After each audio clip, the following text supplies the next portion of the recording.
Okay, this is a quick tutorial for new Blender users, and it's just a few pointers about how to render glass within Cycles nicely. So two of the things that I pay attention to the most when I'm rendering glass are, well, usually I'm rendering, well, more than two actually. Usually I render at many samples, but in this particular case I actually did an animation and I only used 10 samples per frame when I was doing it, and that's why you still see this little graininess in here. In fact, let's take a look at the animation real quick under here, and it's 123 frames. It took just about 10 or 11 minutes on my GTX 470 card.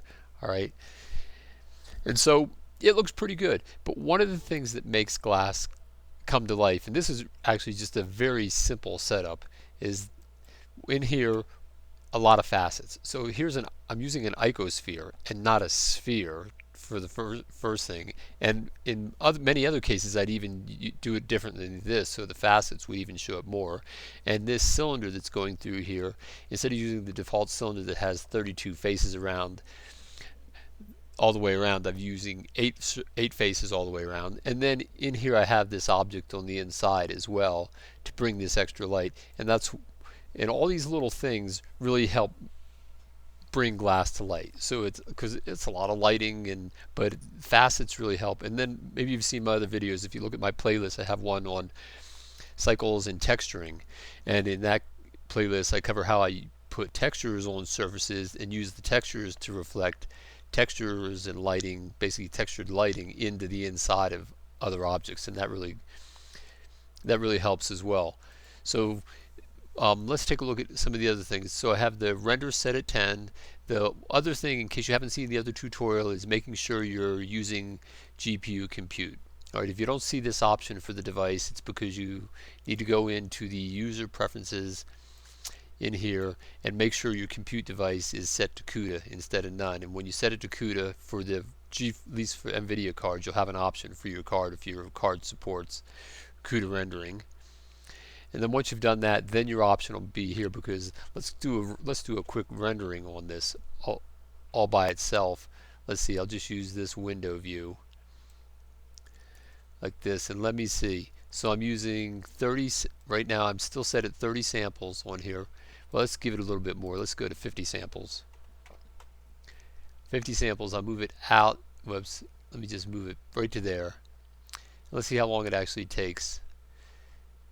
Takes 7.78 seconds for that in GPU compute mode using the GPU. 7.78. Now let's switch it over to the CPU, and I'll just bounce it out and into the same level. And let's see, that was 7.78 seconds, right? Well, let me see. Well, already we're already passed 7.78 seconds and we're only 10 frames in. Right, so that gives you an idea. It's going to be about, well, I usually run somewhere between 4 and 6 times as fast, depending upon the scene, the lights, whatever I'm happen to using in there.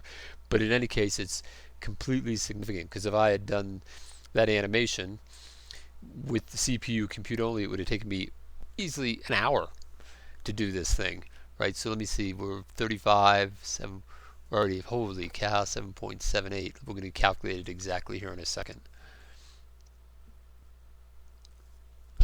Well, we won't do it exactly, but we have a pretty good idea. It's approximately 8 seconds for the CUDA rendering, so about 6 times as fast, 49.24. So that's a significant difference. So that, and making sure you have some kind of object to help reflect light, but that you'll see when you pick up that book, possibly on photographic lighting, like I mentioned in the previous video, for all those light setups. And just to make it clear about that book, if you find that book 8.5 by 11, usually what happens is one page has the light set up, and on the adjacent page has the photograph that they took using that light setup. And it's really, I mean, it's magical. That book will really help you out a lot. Okay, well, that's it for this lesson, and I'll see you in the next lesson.